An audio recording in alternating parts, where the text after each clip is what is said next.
આખું જગત અત્યારે આની પાછળ છે. આખું જગત કંઈ ને કંઈ પ્રાપ્ત કરવા માટે. હવે અહીંયા આગળ આ પ્રાપ્તિતંત્ર આપણે સમજી લઈએ આખું, તો હવે આપણે આપણી જાતને પૂછે કે મારે શું પ્રાપ્ત કરવું છે.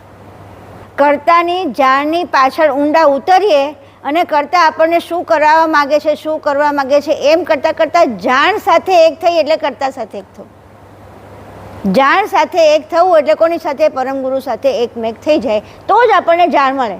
હવે એ જાણ આપણે એના માટે શું કરવું પડે? ખાડો ખોદવો પડે. પાણી મેળવવું હોય તો કેટલું ઊંડું જઈશું કે જેથી પાણી આવે? તો જાણનું પાણી એવું છે કે ઊંડા ને ઊંડા જતા જાઓ ને તમને જાણ મળતી જાય. ભજન એટલે જ આપણું ભજન આ છે. આપણું ભજન આ જાણને અંદર આપણા જીવનમાં ઉતારવીને આપણા જીવનમાં એને સમજવાનો પ્રયત્ન કરવો, એ જ ભજન છે. ભજન એકલા ભજન કરવાથી કે જપ કરવાથી તપ કરવાથી એકલું ભજન નથી થતું. એ તમને તમારા મનને કોન્સન્ટ્રેટ કરાવે. શું કહેવાય એને? શું કહેવાય? એકાગ્ર કરાવે. એકાગ્ર તમારા લક્ષ્ય તરફ કરાવે. કારણ કે આપણા ભજનો છે, આપણી બધી જ પ્રાર્થનાઓ છે, બધાની પાછળ જ્ઞાન જાણ જ છુપાયેલી છે. તમે જોજો, એક પણ કે મંગલપદ ગણો, ગૌરીપદ ગણો કે આપણા પ્રભાતપદ ગણો, બધામાં કર્તાની જાણ જ મૂકેલી છે.